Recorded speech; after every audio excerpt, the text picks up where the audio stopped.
Entonces, Daniela, empezamos. Sí, voy a empezar a proyectar. Uh-huh.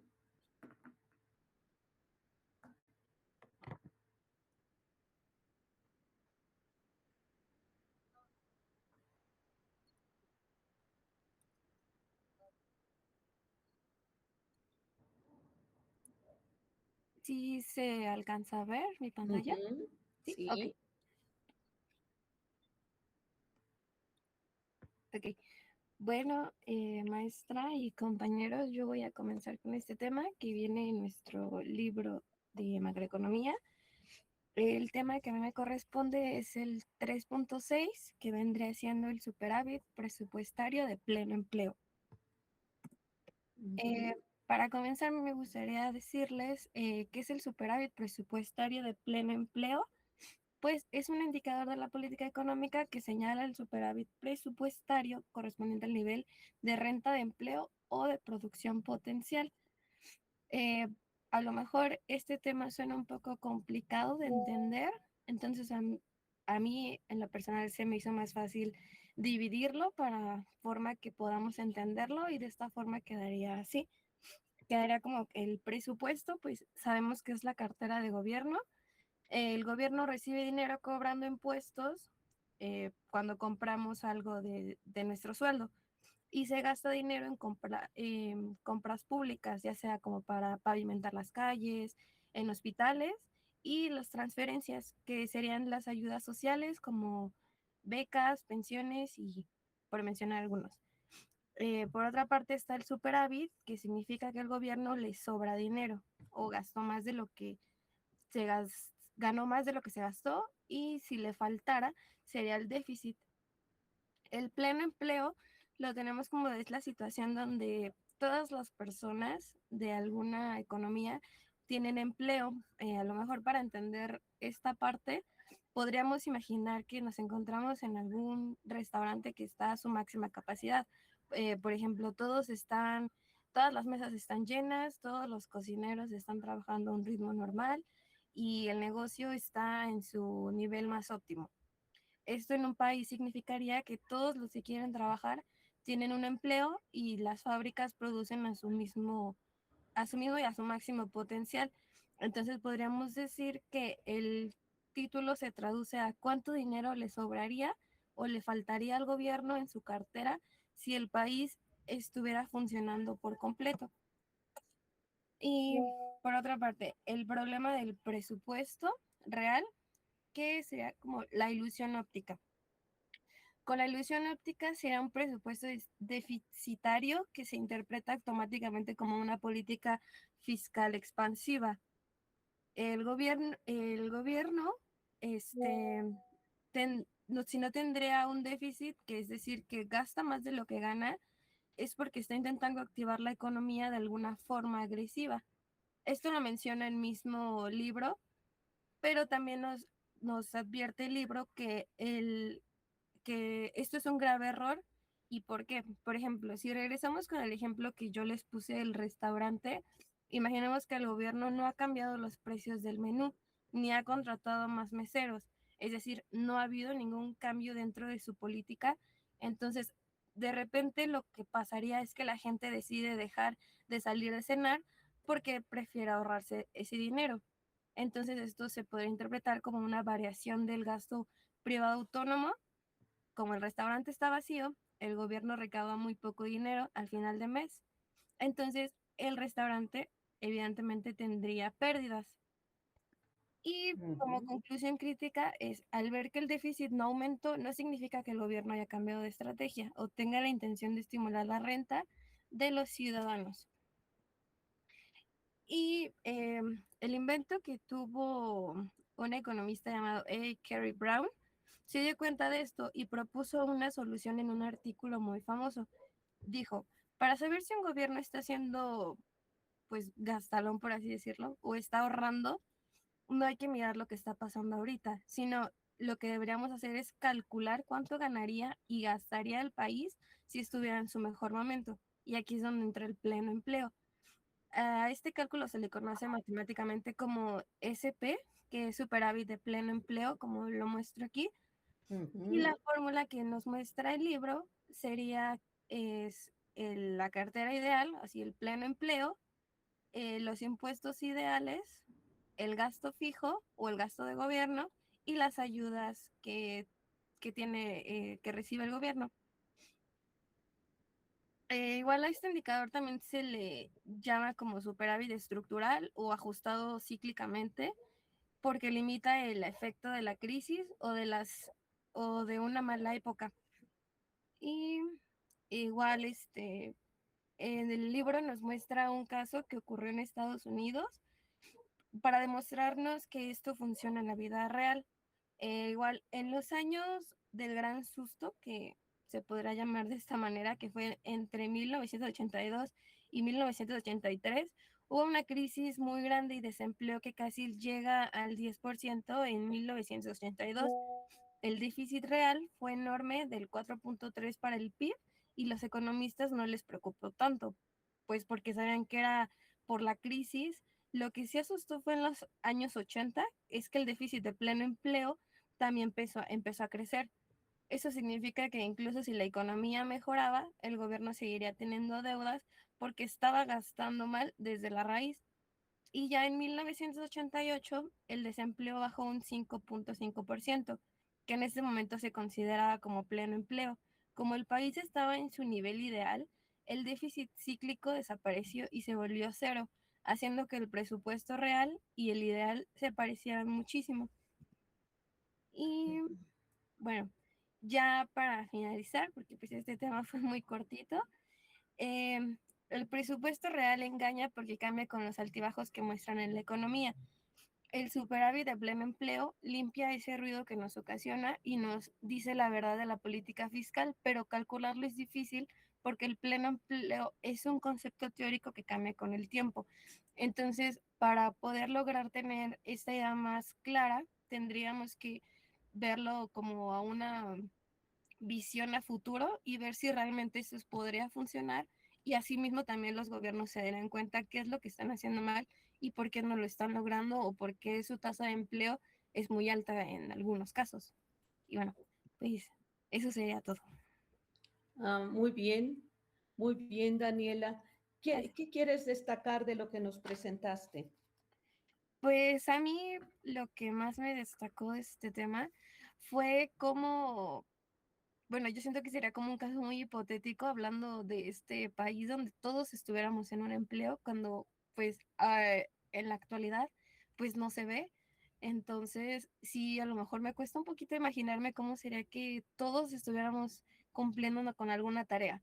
Y pues también durante estuve investigando el tema, me encontré con varios como videos como simulando lo que pasaría y me encontraba con situaciones en las que todos tendríamos una actividad. Por ejemplo, veía yo como un hombre que se iba a trabajar y ocupaba a lo mejor a su familia, como su esposa era como un perchero, su hijo era una puerta y iba en la calle y no existían los coches, sino que habían otros hombres que lo cargaban y lo llevaban a su trabajo, alguien se ponía de tapete, entonces como que todos teníamos cierta actividad en lo que realizábamos, entonces como que sí se me hace un poquito como increíble que eso pudiera llegar a suceder en algún futuro o en algún momento. Bueno, a ver, ahorita comentamos. ¿Alguien más quiere decir algo sobre este tema que le haya interesado, que no haya entendido? Bueno, aquí lo que tenemos que destacar es lo que llaman el presupuesto equilibrado, pero también lo que llaman el pleno empleo. El pleno empleo, pues es un, digamos, algo que se pone como punto de partida para desarrollar una teoría. El pleno empleo a lo que se refiere es a que estén ocupados al 100% los factores de la producción, no nada más el trabajo, que es el ejemplo que nos puso Daniela, sino también la tierra, o sea, que toda superficie posible por ser cultivada esté cultivada, que todo el capital no esté ocioso, sino que sea productivo, eh, tierra, trabajo, capital, y que la tecnología también se use al 100%. Entonces, es una situación en la que nosotros como escuchamos pleno empleo, pensamos que se trata de personas nada más, del factor trabajo, pero en realidad se trata de factor trabajo, de factor capital y de el factor tecnología también y de la tierra. Entonces, muchas veces dicen, una economía está trabajando a pleno empleo y en lo que se basan, o cercano al pleno empleo, en lo que se basan es en que tiene cercano al 2%, al 3% ocupación de sus trabajadores o de todos los que pueden trabajar. Fíjense que más adelante vamos a ver el tema de desempleo y vamos a ver la metodología. Yo espero que aquí esta metodología es un poco larga, que se hagan equipos, que se hagan dos equipos, uno para el índice nacional de precios al consumidor, para que sepamos lo que es este índice, cómo INEGI pues, lo va a presentar, en qué se basa y que veamos que es una cuestión muy complicada y muy elaborada. Y la otra cuestión, la del empleo y cómo es que se dice que estamos a una tasa de empleo determinada. Por ejemplo, en México se dice que la tasa de desempleo anda sobre el 3.5%. En otros lugares se dice que anda sobre el 5, que anda sobre el 7. En España se decía que el 5, que Estados Unidos tiene el 3. En fin, y dice uno, bueno, ¿cómo es que dicen que estamos en esa tasa de desempleo si vemos cómo está la situación? Y esta es una metodología por la cual dan esos resultados y esa metodología está, digamos, respaldada y la propone el Fondo Monetario Internacional, los que hacen las estadísticas internacionales para unificar, para unificar la presentación de estadísticas. Sí, Carlos, dime. Eh, Esta cuestión se podría enlazar o relacionar con lo de la informalidad, del empleo informal, porque es un Así es. 54 punto y cachito, creo, lo que tenemos, y se supone que la meta del INEGI es un 25%. Sí, sí, va relacionada con eso porque hay que ver primero lo que es la población activa y la población que no es activa. Y dentro de eso, de los 130 millones de mexicanos que somos, a quienes se les considera población económicamente activa, pues va desde los 16 hasta los 60 años la población económicamente activa. Y de esa, ¿cuál es formal y cuál es informal? Y es muy interesante saber que esta metodología, que no es de INEGI, que la usan todos los países, esta metodología dice que, por ejemplo, alguien es empleado si trabaja 3 días a la semana, si por lo menos, y luego se ve si buscó trabajo al menos en esa semana. En fin, está muy interesante ahora que hagan la presentación, porque creo que es importante que también ustedes, como estudiantes de economía, conozcan cómo es que se calculan esas variables en nuestro país y para todo el mundo. Es el índice nacional de precios al consumidor y la tasa de desempleo. Y es con lo que vamos a cerrar nuestro curso y que creo que a todos nos va a servir mucho. ¿Alguien más quiere comentar algo? Yo, es que a mí no me queda del todo claro cuál era la diferencia entre, ¿cómo se llama? Bueno, entre los dos superávits. Entre los dos superávits. ¿Y cuáles eran esos, si me los repites, Rebe?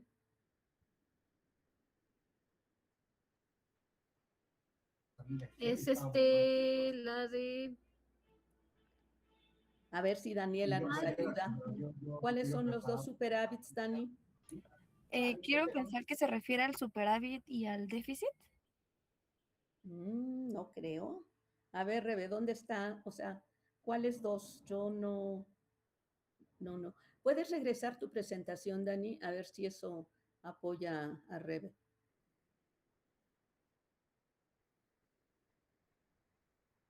¿En dónde se encuentra? Rebeca. Aunque ya me perdí yo. Por ejemplo, que ahorita no tiene dónde vivir, güey. Yo ya ves esa parte.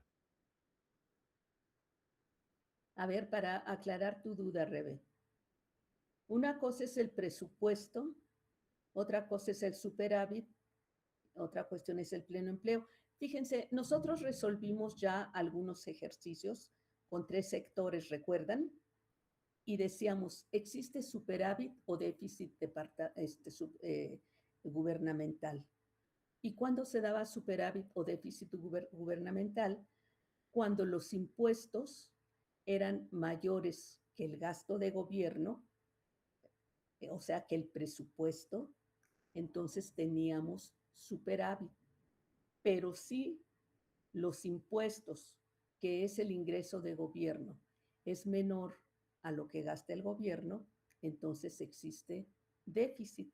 Vean los ejercicios que hicimos antes y desde ahí ya empezamos a tratar el que si existe superávit o déficit presupuestal. Por otra parte, cuando se habla de pleno empleo, pues se supone que todo el mundo está empleado, factores de la producción totalmente empleados. Y entonces eso también equivale a que se haga un presupuesto. El presupuesto de gasto siempre va considerando una serie de factores. Y entonces la forma que se pretendió para que hubiera un presupuesto de gobierno que fuera bastante equilibrado, pues entonces tendría que ser considerando que existe pleno empleo. Ahora, el presupuesto también, cuando dicen el presupuesto equilibrado, lo que indica es que lo que se gasta es igual con el ingreso. Es decir, ¿cuál es el ingreso de gobierno? Todos los impuestos, todos los derechos, todos los aprovechamientos. Porque, por ejemplo, el agua que pagamos, estamos pagando un derecho. El predial que pagamos, estamos pagando un derecho. Los impuestos, el impuesto sobre la renta, el impuesto sobre cigarros, sobre bebidas, sobre importaciones, sobre exportaciones, etcétera, etcétera. Todos esos son impuestos y forman parte de los ingresos de gobierno. Y para que el presupuesto de gobierno se diga que esté equilibrado, es porque lo que se gasta es igual con el ingreso que tiene. ¿Queda claro, Rebe, o quieres algo más? No, sí, ya me quedó claro. Este lado Arturo y el chat. Bueno, muy bien. Entonces, si no hay más, muchas gracias, Dani. Y vamos a seguir con Jonathan. ¿Me confirman si ya se ve? Ya te vemos aquí. Sí, se ve. Presentación. Perfecto. Vale, pues buenas tardes, compañeros y maestra. Yo les voy a presentar este tema que, bueno, son 2 apartados, el 4 y el 4.1. Es el dinero y el tipo de interés de la renta. Y vamos a empezar. Ay, permítanme. Es que ya. Ahora sí, vamos a hacer la introducción, que este es el punto 4. Hice una breve como paráfrasis para que se entienda mejor. Y todas las presentaciones son un resumen de todo este apartado. Entonces aquí sabemos que introduciendo estos temas dejamos atrás como únicamente el modelo keynesiano que estábamos viendo y ahorita expandimos como este horizonte donde agregamos diferentes variables, que son los tipos de intereses y cómo afectan en el ciclo económico. Ahora es utilizado para la macroeconomía moderna y básicamente son fundamentales para esto. Es muy importante porque determina la demanda agregada, que ahorita en las anteriores clases hemos visto que estaban determinadas por el gasto autónomo y por la política fiscal, que eran esos dos principales. Y ahora agregamos los tipos de interés que tienen un comportamiento muy interesante en las gráficas de la demanda agregada. Entonces, los tipos de interés y la renta van a ser este núcleo del tema, porque son determinados por el equilibrio de mercado, pero tienen una utilidad muy importante porque las empresas con estos tipos de interés deciden cuánto es lo que van a consumir. Y con esto me refiero a cuánto van a pedir de préstamos. Mira, pongamos un ejemplo para que quede más claro. Las empresas cuando se constituyen necesitan capital y por lo regular se hace por socios y accionistas, pero digamos que necesita una empresa maquinaria y bienes materiales. Para ello ocupan préstamos y aquí es donde entran los tipos de interés. Nos muestran cómo la política fiscal y la política monetaria afectan directamente estos tipos de interés y generan que las empresas empiecen a pedir préstamos altos o más pequeños. Al final, las empresas siempre van a buscar un mejor rendimiento y una mejor utilidad. Entonces aquí es donde entra la política fiscal y la monetaria, porque es donde el mercado hace un equilibrio entre qué tan altos van a ser estos tipos de interés. Ahora, con esto tenemos el modelo IS y ponemos énfasis en que cuando, justamente lo que les estaba diciendo, cuando hay más demanda de dinero y es porque los tipos de interés son bajos, las empresas pueden pedir más dinero porque este interés es muy bajo, entonces digamos que les conviene y tienen más rendimiento sobre lo que va a ser en un futuro sus utilidades. Y pues sí, al final les puse como un resumen de que justamente esta política fiscal expansiva eleva el consumo a través del multiplicador, que ahorita lo voy a explicar.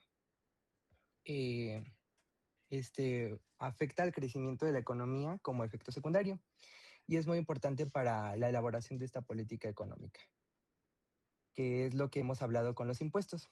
Ahora va el mercado de bienes y la curva IS. El mercado de bienes es lo que les estuve comentando desde el principio, que básicamente es lo que las empresas están buscando todo el tiempo y siempre van a buscar como los intereses más bajos para poder adquirir sus mercancías, sus maquinarias o incluso las rentas de sus lugares donde van a hacer la elaboración de sus productos. Y aquí podemos analizar como que este gráfico de la recta de 45 grados, ahora ya la inversión ya no es totalmente exógena y ahora es determinada también por el tipo de interés. Yo creo que este tema es muy importante porque lo vamos a seguir viendo, ya que es una nueva variable que vamos a estar agregando al modelo y es importante para todos los ejercicios, porque en el modelo keynesiano, la renta del equilibrio tenía dos determinantes, que es el gasto autónomo y la propensión marginal a consumir a partir de la renta. Sabemos que el gasto autónomo comprende pues, el gasto público, el gasto de inversión y el gasto autónomo de consumo, como lo observamos en la ecuación que teníamos. Y la propensión marginal a consumir a partir de la renta depende de la propensión marginal a partir de la renta disponible y de la proporción de la renta que queda deducida de los impuestos. Y sabemos que cuando mayor es el nivel del gasto autónomo y mayor la propensión a consumir, mayor es el nivel de la renta de equilibrio. Y aquí vamos con la inversión y el tipo de interés. Dependiendo del tipo de interés, lo que las empresas van a destinar es lo que va a ir con una pendiente negativa, porque digamos que es como esta relación que tienen entre ambos. La inversión va a ir dependiendo de qué tan alto esté el tipo de interés. Si digamos que suben estos intereses, la inversión de todas las empresas va a empezar a disminuir. Entonces, esto es lo que les decía, que lo que las empresas han dedicado a aumentar su capital, como las maquinarias, los edificios y etcétera de bienes de inversión. pues son préstamos menores los que se piden, si es que aumentan. Ahorita podemos analizar la curva de la demanda. Aquí tengo la ecuación, esta viene en el libro y básicamente pues tenemos esta forma, ¿no? Que se las describí aquí. Y va a ser el tipo de interés. B va a ser la respuesta de inversión al tipo de interés y la I autónoma representa el gasto autónomo de inversión. O sea que básicamente es que es independiente tanto de la renta como del tipo de interés. Pero es importante porque tiene un comportamiento en las gráficas donde vemos que afecta de alguna manera, con desplazamientos. Y la posición de esta curva pues depende básicamente de la inversión al tipo de interés. Entonces, si la inversión es sensible al tipo de interés, una pequeña bajada en los tipos de interés provoca un gran aumento en la inversión. O sea que la curva se está haciendo plana cada vez. Y podemos verlo acá. Aquí tenemos el tipo de interés y el costo planeado de inversión. Básicamente el costo planeado de inversión es lo que se va a destinar a invertir por, pues digamos que por las empresas. Y vemos este comportamiento de una pendiente negativa, que es la función de la demanda agregada. Aquí podemos deducir que mientras mayor sea el interés, menor se va a destinar a la inversión. Y cuando vaya disminuyendo este interés, se va a empezar a invertir un poco más. Entonces, aquí tenemos dos ecuaciones importantes. Digamos que estas ya son modificaciones que tenemos por parte de la ecuación primera que teníamos desde el capítulo 3, y pues empiezan a agregar estas variables. Entonces tenemos que la ecuación número 3, que es esta, la primera, hay una subida del tipo de interés y reduce la demanda agregada. Dado el nivel de la renta, ya que reduce el gasto de inversión. Y aquí vemos el término A, que ya lo habíamos visto, es la parte de la demanda agregada, que no es afectada ni por el nivel de renta ni por el tipo de interés. Entonces, ya habíamos dicho que esta parte de I es el componente autónomo del gasto de inversión y también es independiente del tipo de interés de la renta, pero podemos hallar el nivel de la renta de producción de equilibrio como en el capítulo anterior. Entonces aquí como una pequeña conclusión de esto es que cuando varía el tipo de interés, también varía el nivel de la renta y de equilibrio y obtenemos la curva IS, que aquí podemos ver dos casos. Primero vamos a explicar esta parte, que es la parte donde obtenemos la curva IS al tipo de interés 1. Aquí está. Esto es del libro, entonces esto está como representado en el libro. Y podemos observar que la baja del tipo de interés eleva la demanda agregada, incrementando el nivel del gasto de todos los niveles de renta, para que después el equilibrio en Y2, o sea aquí, el equilibrio 2, que presenta un nuevo equilibrio de mercado donde los bienes corresponden al nuevo interés que está aquí. Y ahora nos vamos a la gráfica de abajo, que igual, lo que les había comentado hace rato, que era que tiene una pendiente negativa. Esta es la curva IS y nos muestra cómo funciona, pues, debido a que la demanda baja dependiendo del tipo de interés, podemos observar una condición que se ha visto en el mercado de bienes, sabiendo que la renta es igual al costo planeado. Entonces, por eso tenemos dos equilibrios, que lo mismo que les había dicho, el interés baja y va aumentando, va en tendencia con una pendiente negativa. Y aquí ya está la pendiente de la curva IS, que es la que ya les he estado mostrando acá.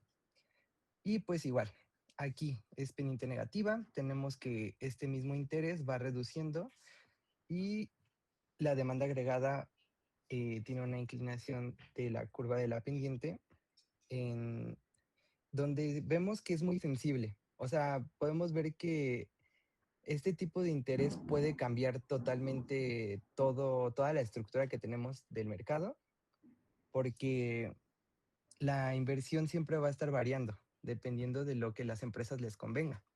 Entonces aquí vemos que a todas las empresas pues sí les conviene pues con menos intereses ir aumentando su inversión. Y pues esto se ve en el nivel de la renta y en el equilibrio. Pero aquí entra otro determinante, digamos, que es el multiplicador. Y pues tiene una influencia en la inclinación de la curva IS. O sea, mientras mayor es el multiplicador, más plana va a ser la curva y mayor es la variación de la renta provocada. Entonces determina variación del tipo de interés. Sabemos que cuando menor es la sensibilidad del gasto de inversión al tipo de interés, menor es el multiplicador.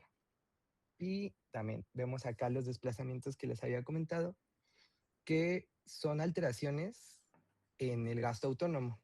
Entonces, esta es, vamos, para que se entienda, esta gráfica va a ser A y esta gráfica va a ser B. Igual están en el libro y pues les digo, yo como que les hice un resumen de estas gráficas y en la primera gráfica nos muestra que un aumento de la demanda provocado por el incremento del gasto autónomo desplaza la curva de la demanda agregada en el sentido ascendente, o sea que va acá, del equilibrio 1 al equilibrio 2 y va elevando este nivel de producción del equilibrio correspondiente al tipo de interés. Y si nos ponemos en la gráfica B, se desplaza, pero ahora la renta de equilibrio es mayor en todos los niveles de tipo de interés y este desplazamiento es horizontal. Básicamente es paralelo, únicamente se desplaza hacia la derecha y hay que tener en cuenta que este desplazamiento va a ser igual al multiplicador por el aumento del gasto autónomo. O sea que este desplazamiento es el multiplicador. Es como una tendencia de comportamiento que vemos en esta gráfica. Entonces, eso sería todo del primer tema. Ya el último tema es más corto. Únicamente nos muestra como los activos y sus rendimientos. Me parece interesante esta parte porque nos muestra todo esto sobre las empresas. ¿Qué contiene una empresa? Básicamente tiene varias clasificaciones de sus activos, ¿no? Y también hablamos de los rendimientos, porque estamos pensando en un modelo que sí está en un corto plazo, pero también está pensando a futuro. Por eso entran los rendimientos aquí. Y el primero es el dinero y otros depósitos. Básicamente es todo el efectivo y todo lo que contiene la empresa en sus manos, lo que poseen. De ahí son los bonos, que son los instrumentos que comprometen a pagar al prestatario y en una fecha determinada. Y las acciones, que aquí es donde entran los socios y todas las empresas. Básicamente, lo que se busca en este sistema siempre son las ganancias, las utilidades, los rendimientos. Y como accionistas pueden, digamos que para cualquier empresa, ellos deciden cuánto invertir o con qué invertir. Hay varias formas de inversión en las que pueden hacer aportaciones los socios. En este caso pueden ser monetarias o digamos que por maquinaria o herramientas o algunos bienes que ellos quieran contribuir a estas empresas, pero siempre esperando estas ganancias.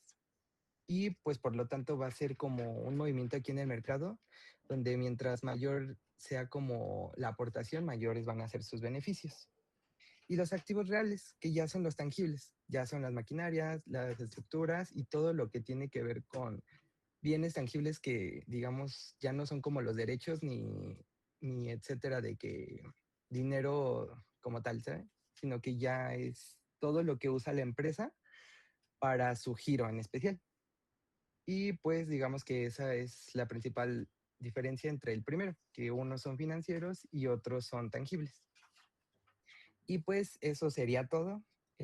Igual les puedo pasar la presentación si gustan repasar, porque es una paráfrasis de todo lo que se vio en estos capítulos y yo creo que está bien explicado porque probablemente no es un tema tan sencillo, pero pues en conclusión vemos estas nuevas variables como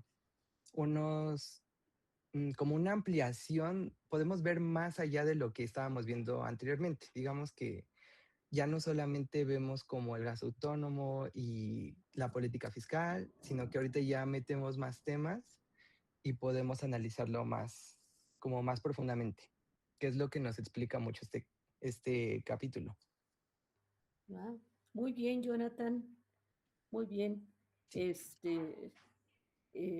Realmente ya nos has dicho qué es lo que te llamó más la atención, qué es lo que te pareció más interesante. Y esto lo terminamos de ver ya con el resto del grupo. Tú desafortunadamente no pudiste estar las 2 sesiones anteriores, pero creo que has entendido perfectamente esta cuestión. Quiero ver algunos de los compañeros tengan preguntas, comentarios, algo interesante, algo, digan algo.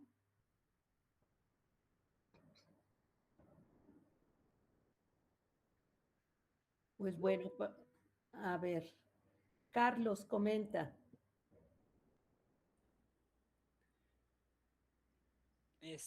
Los bonos entonces serían como distintos instrumentos que se pueden usar, por ejemplo, gobierno, pero como ciudadano uno ¿qué puede hacer con estos bonos? Bueno, con esos bonos, te voy a decir, tú realmente no tienes el bono como tal, no tienes un papel como tal. Anteriormente, por ejemplo, y hace muchos años, pregúntales a tus papás, seguramente se recordarán, que cuando comprabas tu línea telefónica, te volvías socio de Telmex, pero era cuando todavía pertenecía al gobierno, que era una empresa paraestatal. Entonces, sí te daban un blog con las acciones que habías comprado.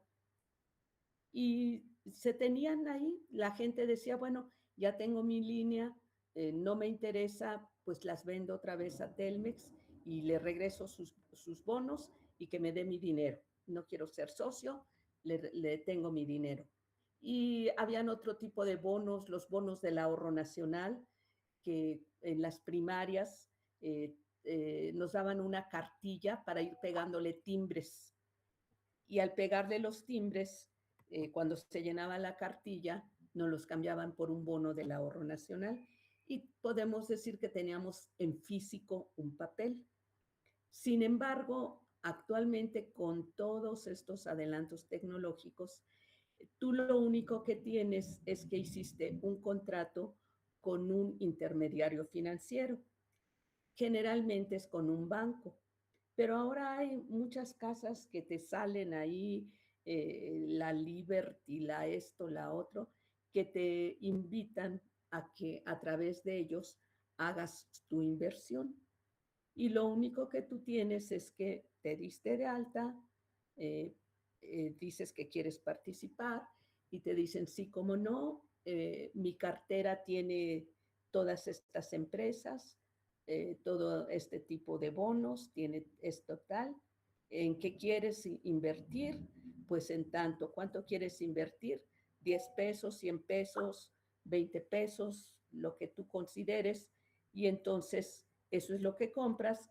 Cuando tú los compras, al mismo tiempo, ese intermediario financiero te cobra un porcentaje, el 4% o el 5%, depende, el 3%, pero tú ya no posees un papel como tal, sino tienes el compromiso por parte del intermediario financiero que compraste esos bonos, esos activos financieros.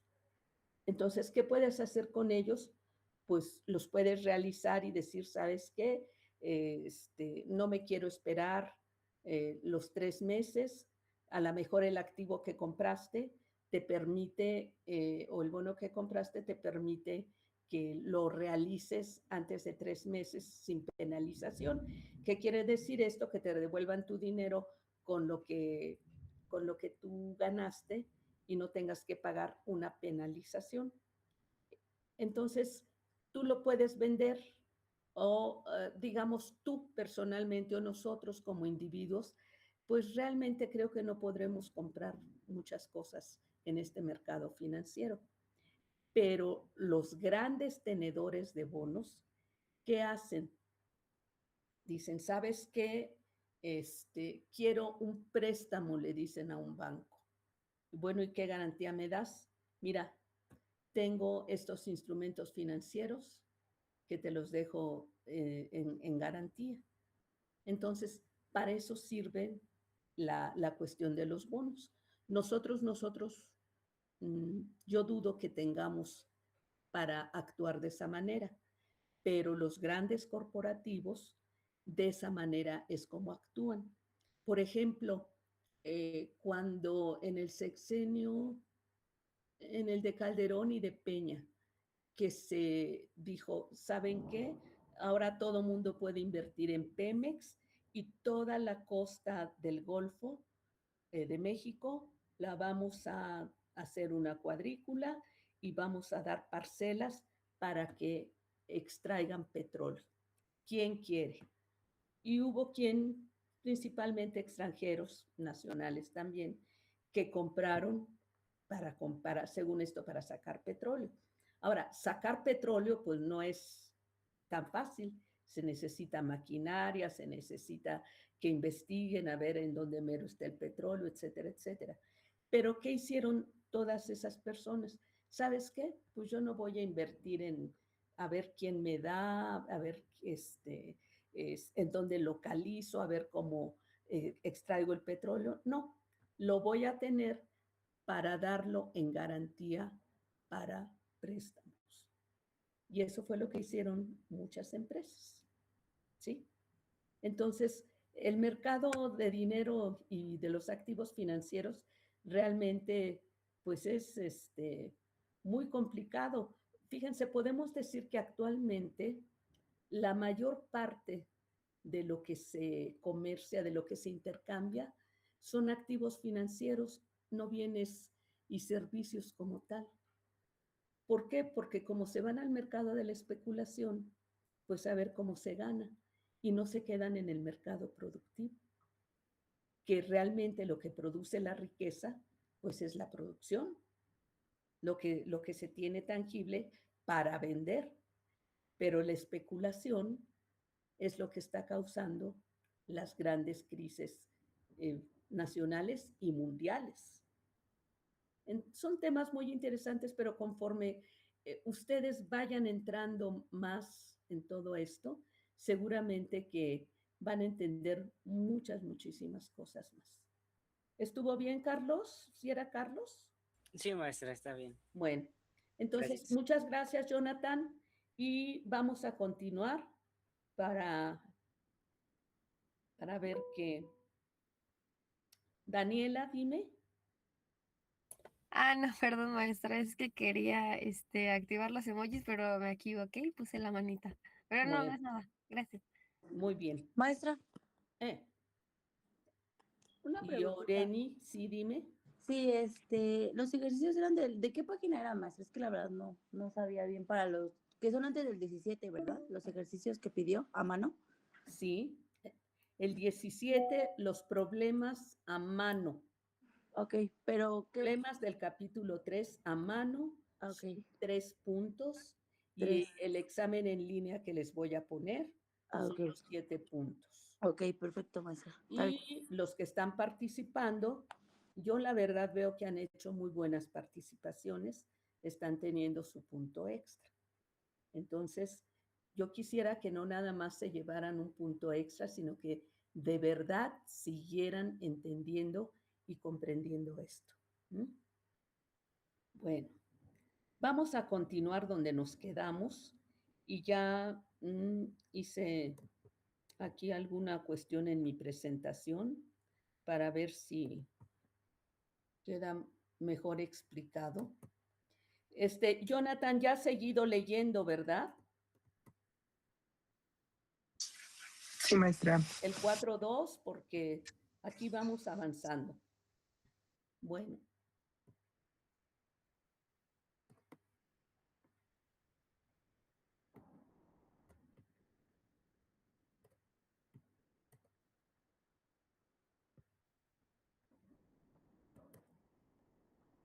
Bueno, recordando cómo obteníamos la curva LM, que es finalmente con lo que vamos a trabajar. Esta lo pusimos en una diapositiva anterior, donde a partir de los datos, recuerden que la ecuación LM es una igualdad entre demanda y oferta de dinero. Y aquí le di valores a la demanda y a la oferta. Y digo, bueno, vamos a resolver con nuestra ecuación cuando despejamos en Y. Recuerden que esta es una función de nivel de ingreso y tasa de interés, por lo tanto tenemos dos variables. Sustituyendo, ¿qué sustituimos? Oferta monetaria real, ¿cuánto era? 265, más HI, sensibilidad de I, 350, entre K, que son los recursos que queremos para nuestras transacciones, punto 20. Resolviendo, teníamos esta ecuación en Y. Si suponíamos que la tasa de interés fuera 10, entonces el nivel de ingreso de equilibrio iba a ser de 1,500. Lo resolvimos, ¿por qué? Porque estos 1,750 los multiplicamos por punto 10, tenemos 175 y 1,325 tenemos los 1,500. Por el lado de LM resuelta en tasa de interés, que aquí está la fórmula, pues hacemos la misma sustitución. K de Y, ¿cuánto vale K? Punto 20 Y sobre H, ¿cuánto vale H? 350, menos oferta monetaria de saldos reales, 265 sobre H. Se resolvía y teníamos esta ecuación. Ahora, lo que conocemos es Y. Si suponemos que Y vale 1,500, la tasa de interés, resolviendo esta ecuación, pues la tasa de interés sería 0.10. Bueno, para hacer la proyección, esto ya lo habíamos visto. Ahora voy a retomar esta última parte y voy ahora a resolver estas mismas ecuaciones. Una, considerando que la tasa de interés es 0.12857, ¿cuánto nos daría el nivel de ingreso, chicos? Resuelvan 170,750 por 0.12857, que es la tasa de interés, más 1,325, ¿cuánto nos da?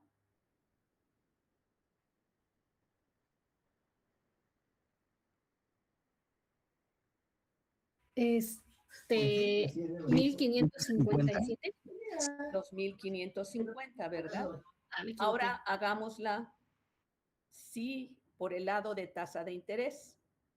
Si Y vale 1,550, vamos a sustituirlos en esta ecuación. ¿Y cuánto nos dará la tasa de interés? Me parece que ahí hay un error, ¿no? Porque bien decía Rebeca que... Ah, sí, perdón. Ajá. Perdón, pero... entonces sí estaba bien. Ya ven. Y eso que me esmeré en hacerlos. Pero ya. Gracias por la observación. Entonces, resolviendo, ahora sí, Y es 1,550. ¿Cuánto nos dará la tasa de interés?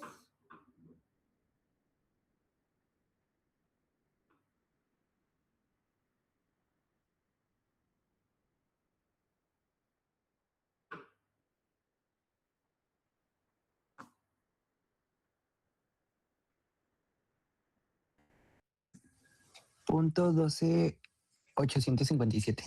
Aquí está, ¿verdad? Entonces vemos cómo con cualquiera de las dos se resuelve LM.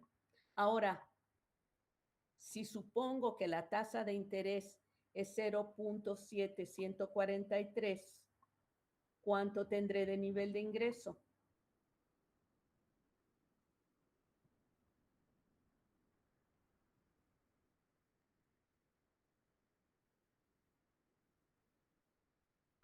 Es 1,450.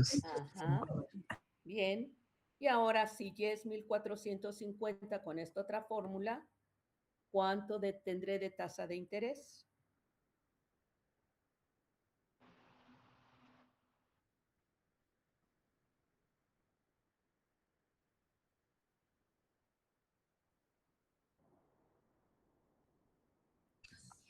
.07142. Ahí está, ¿verdad? Bueno, este ejercicio lo hemos hecho, aparte de para que se comprenda mejor, para ver la siguiente diapositiva. Maestra. Ahí está, perdón. Maestra, una pregunta. ¿Sí? Es que yo no entiendo, no sé, o sea, ahorita no estoy viendo, no sé por qué salen esos valores. ¿Me podría volver a explicar, por favor? Así como no. Esta es mi ecuación LM cuando la resuelvo como Y. Y esta es mi ecuación LM cuando la resuelvo por la tasa de interés. Si yo digo que la tasa de interés es 0.10, tengo que multiplicar 0.10 por 1750 y me da 175 más 1325, 1500. Si digo que la tasa de interés es 0.12857, lo multiplico por 175 y le sumo 1325 y me va a dar 1550. Ah, gracias, maestra. Y acá también, ¿verdad? La de la tasa de interés también, ¿verdad? ¿Ya quedó? Gracias, maestra. Bien. Bueno, entonces, ahora sí vamos a proyectar nuestra curva LM, que es el equilibrio entre demanda y oferta de dinero. Me voy a apurar porque ya casi me cortan. O bueno, mejor nos salimos y nos vamos a la otra liga rápido, chicos, por favor, para que no nos corte la inspiración. Jonathan, ¿sí? No, maestra, perdón, es que me iba a salir. Bueno, pues vamos. Vamos rápido a la...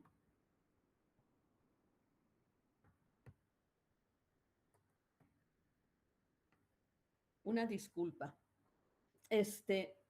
Recuerden que a lo largo de toda esta curva morada, aquí hay equilibrios. Todo lo que queda fuera, cualquier punto fuera, ya sea a la izquierda o a la derecha, es un desequilibrio.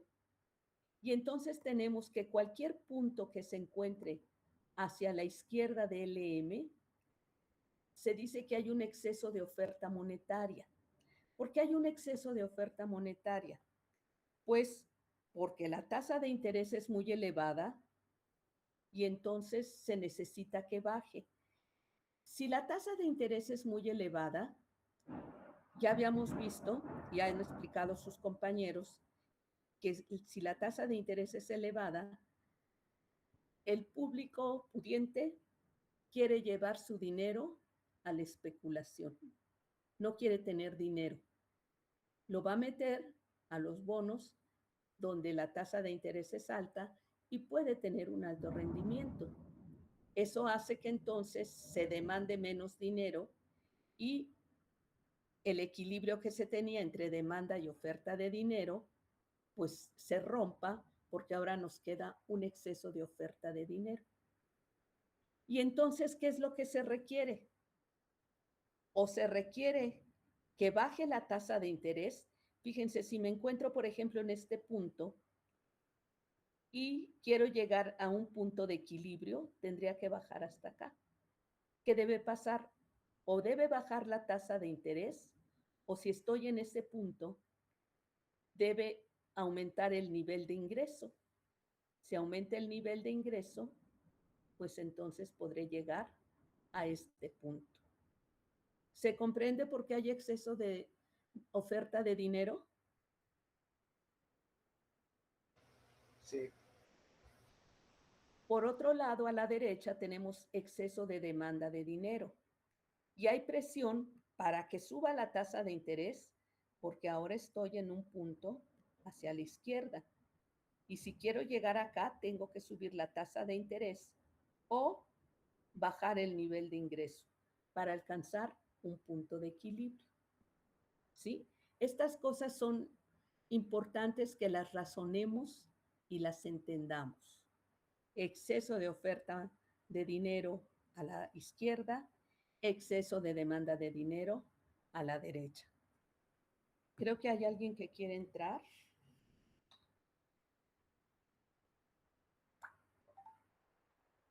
Pues no. Bueno. ¿Comentarios hasta aquí? Creo que no, sí se entiende. Bueno, cualquier duda, vuelvan a leer su libro, revisen. No, no nada más el que expone debe leer, todos deben leer. De verdad que si leen y entienden, miren, van a estar del otro lado para todo lo que viene. Bueno. Ahora, así como en el mercado de bienes y servicios hay un multiplicador o varios multiplicadores, en el caso del mercado de dinero también tenemos multiplicador.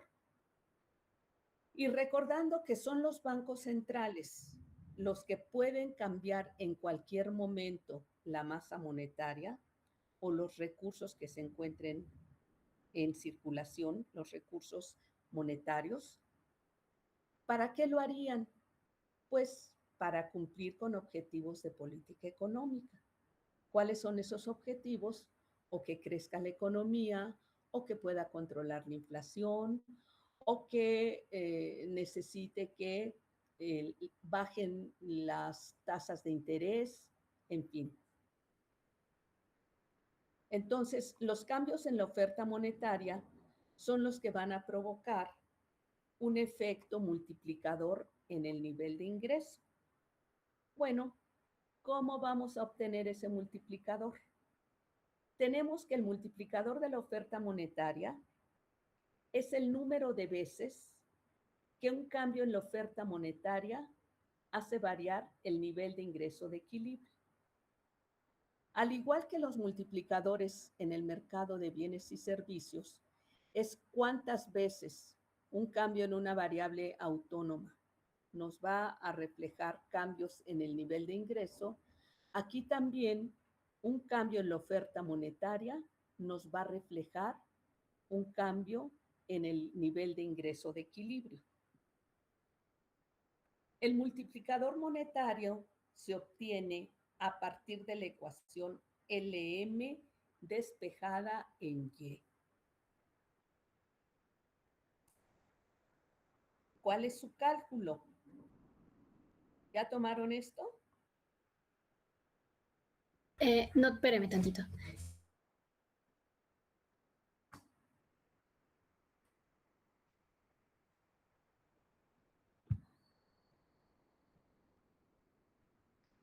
Ya. Bien. Bueno, ¿cómo es? Aquí tenemos nuestra ecuación LM en Y. ¿Sí? ¿Qué fue lo que hice aquí? Aquí simplemente separé, no dejé todo sobre H, MS más HI sobre K, perdón. ¿Y qué fue lo que hice? Bueno, separé cada uno de los elementos para que me quedara de esta manera. Entonces, puesto que dijimos que lo que va a dar ese efecto multiplicador es un cambio en la oferta monetaria, ¿y qué es lo que me va a dar como resultado? Un cambio en el nivel de ingreso. Entonces, una variación en el nivel de ingreso debida a un cambio, a una variación en la oferta monetaria, es lo que me va a dar el multiplicador. ¿Qué es lo que está variando? Nada más la oferta monetaria.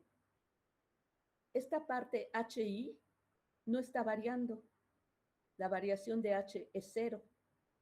Y por lo tanto, 0 entre K, pues es 0. Y lo que me queda aquí es esta parte que la voy a hacer a factorizar y saco 1 sobre K que multiplica a la variación de la oferta monetaria de saldos reales. Y entonces, esto está multiplicando, pasa dividiendo al segundo miembro, y que tenemos la variación de Y sobre la variación de la oferta monetaria me va a dar 1 sobre K. Y a esto le llamaremos el multiplicador monetario. Y fíjense a qué es igual el multiplicador monetario. 1 sobre K es la inversa de la velocidad de circulación de dinero. Recuerdan que lo vimos en la otra diapositiva. ¿Sí? Entonces, realmente la velocidad de circulación de dinero es lo que me va a dar el efecto multiplicador o mi multiplicador. ¿Comentarios? ¿Se entiende cómo salió el multiplicador?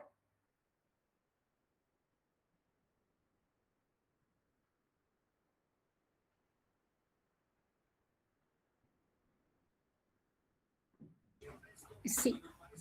¿Sí? No hay problema, pues es un simple despeje y tenemos ahí nuestro multiplicador. Entonces cambiamos, ahí está el multiplicador monetario. Ahora vamos a ver los desplazamientos paralelos de la curva LM. Vamos acá. La curva LM se va a desplazar de forma paralela por cambios en la oferta o en la demanda monetaria. Por el momento solo se considerarán para este propósito, y es lo que nos dice su libro y es lo que vamos a ver ahorita, porque todo esto lo van a ver más adelante en una materia que se llama teoría y política monetaria. Aquí yo les estoy explicando para que tengan mejor comprensión, pero esto y más amplio lo van a ver en esa materia. Entonces, vamos a decir que el desplazamiento paralelo, ya sea que se mueva la demanda de dinero o la oferta de dinero. Por ahorita solamente vamos a decir el movimiento en la oferta de dinero. ¿Quién lo realiza? El Banco Central.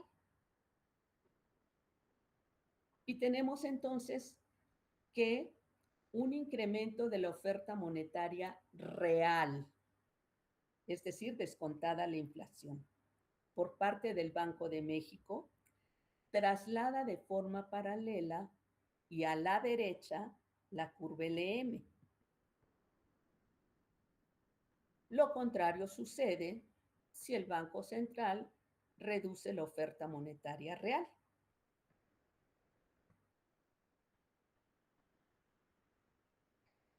Y vemos entonces que el desplazamiento, ¿a qué va a equivaler? Pues al producto resultante de la variación de la oferta monetaria por el multiplicador. Vamos a ver ahorita un pequeño ejemplo. Podemos cambiar. Esto también lo van a ver en su libro, muchachos. Lean, lean, lean, por favor. Miren, ahorita yo no les estoy pidiendo que me manden cada uno de ustedes su control de lectura de cada cosa que están exponiendo sus compañeros. Pero ustedes deben tener la responsabilidad de leer. Bueno, cambiamos. Vamos a ver este efecto multiplicador. Y tenemos aquí un pequeño ejemplo y estamos considerando los datos que ya hemos dado antes. Cuando la demanda monetaria es 0.20 menos 350 y consideramos que la tasa de interés es 10, si la oferta monetaria es de 265, pues ya vimos que el nivel de ingreso de equilibrio iba a ser de 1,500. Si el Banco Central decide incrementar su monto en términos reales en 20 unidades, el efecto multiplicador de la economía es un incremento de 100 en el nivel de ingreso de equilibrio. Vamos a ver. El multiplicador, ya quedamos que es el multiplicador monetario 1 sobre K, que es la cantidad de recursos que se quieren para transacciones. Esto equivale a decir 1 sobre 0.20. Y por lo tanto, en nuestro ejemplo, el multiplicador es de 5. Hasta aquí no hay problema. ¿No? Hemos obtenido el multiplicador. No. Bien. El efecto multiplicador es la variación que se va a dar en el ingreso de equilibrio. Vamos a ver. Recuerden que para sacar el multiplicador, nosotros pasamos esta parte que está multiplicando acá dividiendo, pero para sacar nada más la variación de Y, que es el efecto multiplicador, pues tomamos toda esta parte. ¿Y qué decimos? ¿Cuánto varió la oferta monetaria? Pues varió 20, multiplicada por 5, que es el multiplicador, pues tenemos un cambio de 100. Por lo tanto, el nivel de ingreso de equilibrio aumentará en 100 unidades monetarias. De esta manera, la curva LM se traslada a la derecha de forma paralela en 100 unidades y el ingreso de equilibrio pasa de 1.500 a 1.600.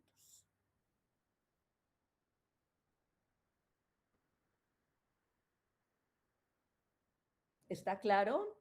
No hay problema, ¿verdad? No. Bueno. Lloviendo más. Entonces, vamos a ver cómo nos queda este efecto multiplicador. Ay, creo que la tengo 2 veces.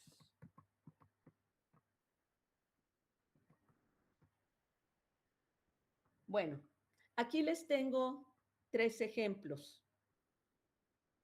Fíjense, el primer ejemplo es nuestra misma demanda de dinero que ya hemos trabajado, los 265, que es lo que les comenté en la diapositiva anterior.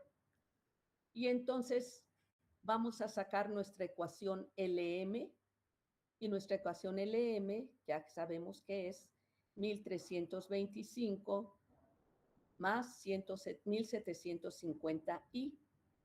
Aquí está la tabulación y sabemos que al 10% es 1.500. ¿Qué pasa si el Banco Central incrementa en 20 unidades? Ya no son 265, sino 285. Resolvemos nuestra ecuación y ahora nuestra ecuación es 1.425 más 1.750i. Hago la tabulación y veamos cómo a la tasa de interés de 10.1 ahora es de 1.600. Nuevamente voy a ver aquí que ahora el Banco Central reduce la oferta monetaria en 20 unidades. Ahora son 245.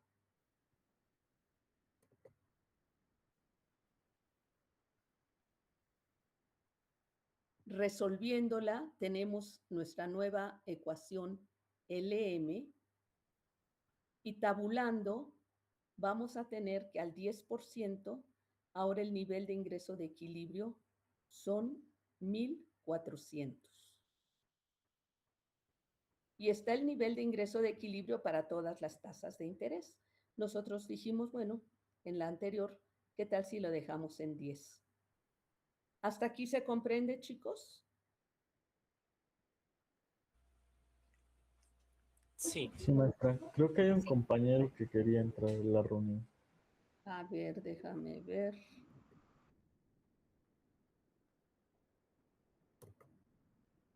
Admitir a un invitado. Ya está.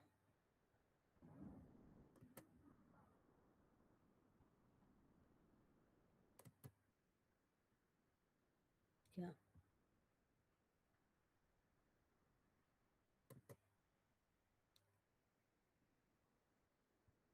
Bueno.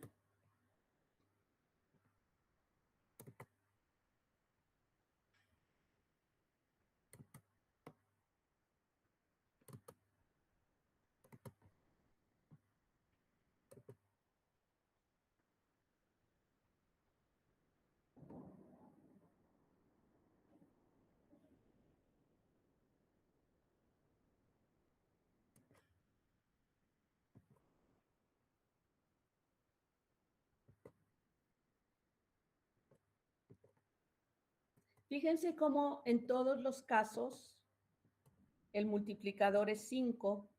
¿Por qué? Porque está en relación a la variable k, que es 0.20.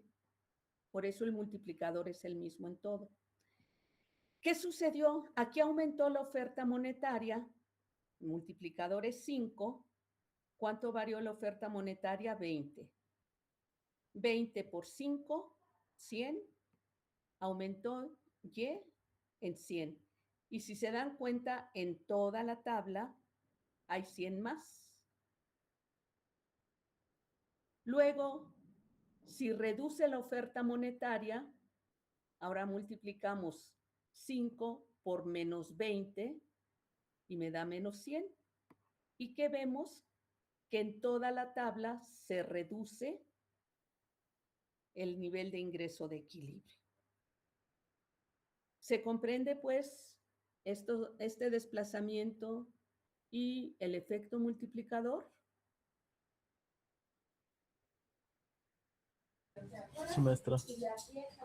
Bueno, entonces, ahora voy a poner, bueno, esta gráfica sí está hecha con Excel y vemos cómo se mueve nuestra curva LM. La primera, LM0, es esta de en medio. La segunda es cuando aumenta en 20 y la tercera es cuando se reduce en 20. Aquí está nuestra gráfica y algo que vemos, por ejemplo, los números que di, déjenme ver,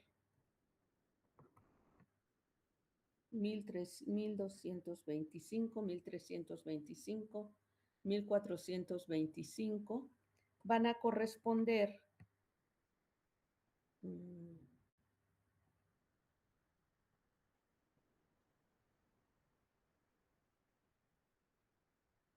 aquí está 1325, es de donde parte mi curva LM, cuando el nivel de tasa de interés es 0.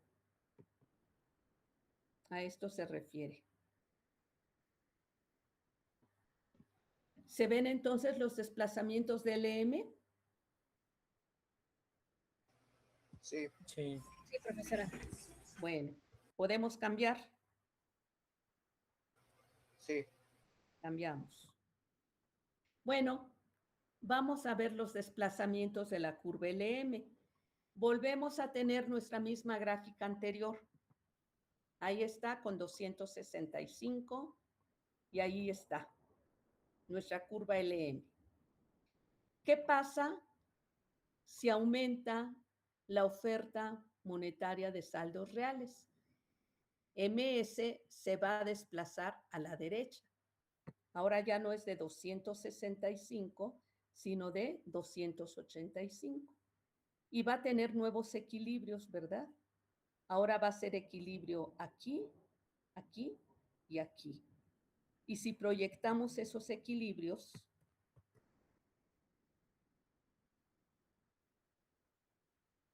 entonces tenemos esta nueva curva LM que se ha desplazado por el incremento de la oferta monetaria. ¿Qué sucede si la oferta monetaria se reduce en 245. Entonces, nuestra MSP1 se va hacia la izquierda, tendremos nuevos niveles de equilibrio y nuestra LM se va hacia la izquierda. ¿De acuerdo? ¿Cómo la ven?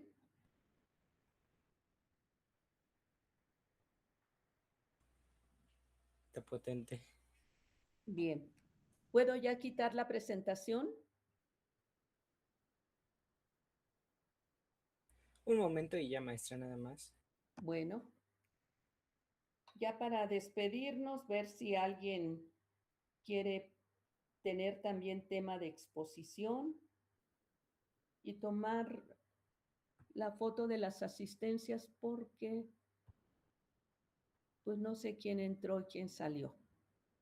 ¿Qué tal? ¿Bien?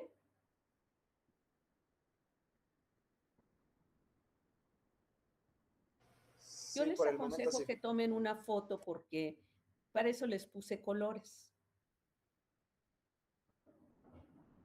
¿Puedo dejar de presentar? Sí, profesora. Sí, maestra, ya, gracias. Bueno, bien. Bueno, entonces, rápidamente me gustaría saber